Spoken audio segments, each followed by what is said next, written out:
દિવાળીના તહેવાર પહેલા સ્વીટ્સ અને ફરસાણની ગુણવત્તા જળવાઈ રહે તે માટે એસએમસીનું આરોગ્ય વિભાગ સફાળું જાગ્યું છે।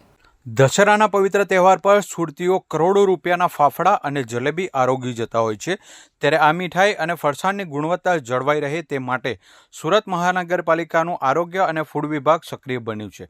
દશેરા પર્વની તૈયારીઓ વચ્ચે જ આરોગ્ય વિભાગ દ્વારા શહેરના વિવિધ વિસ્તારોમાં ફાફડા અને જલેબીના વિક્રેતાઓને ત્યાં સરપ્રાઇઝ ચેકિંગ હાથ ધરવામાં આવ્યું હતું। ફૂડ સેફ્ટી ટીમ દ્વારા કતારગામ, અડાજણ, વરાછા સહિત કુલ 4 સ્થળો પર આ ચેકિંગ હાથ ધરાયું હતું। આ દરમિયાન વેપારીઓ દ્વારા તૈયાર કરવામાં આવી રહેલા ફાફડા અને જલેબી કેટલા આરોગ્યપ્રદ છે તેની પણ ચકાસણી કરવામાં આવી હતી। આરોગ્ય વિભાગ દ્વારા કાર્યવાહી હાથ ધરીને દુકાનદારો પાસેથી તૈયાર ફાફડા અને જલેબીના સેમ્પલો લેવામાં આવ્યા હતા।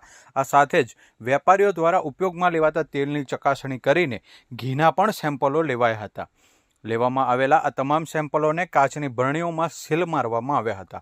આ સેમ્પલોની લેબોરેટરી રિપોર્ટ બાદ કાર્યવાહી કરવામાં આવશે। ફૂડ વિભાગ દ્વારા લેવામાં આવેલા તમામ સેમ્પલોને વધુ તપાસ અને પૃથક્કરણ માટે મનપાની પબ્લિક હેલ્થ લેબોરેટરી ખાતે મોકલી આપવામાં આવ્યા છે। મળતી માહિતી મુજબ આ સેમ્પલોનો રિપોર્ટ લગભગ 15 દિવસ બાદ આવશે। સુરત મહાનગરપાલિકાના આરોગ્ય અને ફૂડ વિભાગે જણાવ્યું છે કે લેબોરેટરી રિપોર્ટ આવ્યા બાદ જો કોઈ વેપારી ફૂડ એજ્યુકેટિંગ એક્ટનું ઉલ્લંઘન કરતો કે ગુણવત્તામાં ભેળસેળ કરતો જણાશે તો તેવા કસૂરવાર વેપારીઓ સામે કાયદાકીય કાર્યવાહીની તૈયારીઓ દર્શાવવામાં આવી છે। તહેવારમાં નાગરિકોને શુદ્ધ અને ગુણવત્તાયુક્ત ખાદ્ય સામગ્રી મળે તે હેતુથી પાલિકાએ આ સરપ્રાઇઝ ચેકિંગની કાર્યવાહી હાથ ધરી છે। હું DD Thakor, food safety officer, Surat મહાનગરપાલિકા।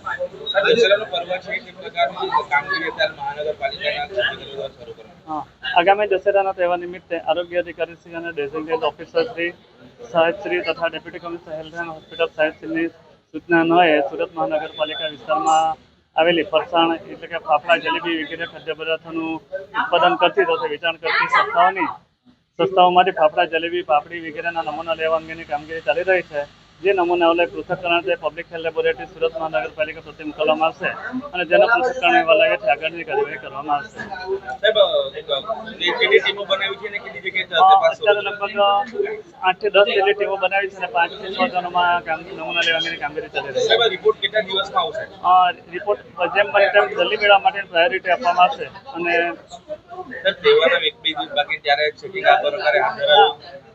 આવું જલ્દી રિપોર્ટ મેળવવાની પ્રાયોરિટી આપવામાં આવે છે તહેવાર વખતે।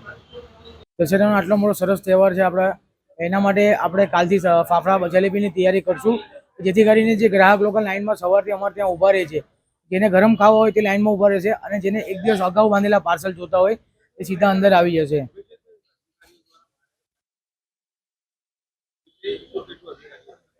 જે સવારથી જે આપણે એસએમસી છે એ લોકો આપણે ત્યાં આવ્યા છે, જે ચેકિંગ કરે છે એ લોકો, અને એ લોકો એમાં એ વસ્તુ જોઈ છે કે તમે ફાફડા જલેબીમાં શું વસ્તુ નાખો છો, કયા પ્રકારનું બેસન વાપરો છો, કયું તેલ તમે વાપરો છો અને મેકિંગ જે તમે જગ્યા કહો છો એ જગ્યા ચોખ્ખી છે કે નહીં એનું ચોક્કસપણે એ લોકો તકેદારી રાખીને તપાસ કરે છે। અને હું તો કહું છું કે જે આપણું એસએમસી છે જે કાર્ય કરે છે આટલું સરસ, એને આપણે દરેક દુકાનદારે સપોર્ટ કરવો જોઈએ। અને એસએમસી આપણા માટે જે કરી રહ્યું છે કે ભાઈ જે આપણું પબ્લિક છે એના માટે જે ચેડા કરે છે અમુક વિક્રેતાઓ બધી વસ્તુઓમાં, જેમ જે બેસન છે, તેલમાં છે, મસાલામાં છે, અમુક તહેવારોમાં છેડા કરે છે, એ દુકાનદારે નહીં કરવું જોઈએ। અને આપણા સુધી જનતા છે આપણને ભાવ આપે છે, તમે 500 રૂપિયા કીધા હોય તો 500 રૂપિયા આપીને જાય તો શું કામ આપણે વસ્તુની ચેડા કરવા જોઈએ? દરેક દુકાનદારને નમ્ર વિનંતી છે કે આપણે કોઈ બી વસ્તુની ચેડા કરવા જોઈએ નહીં। ગ્રાહકને સારી વસ્તુ આપો, ગ્રાહક આપણને પૈસા આપે જ છે।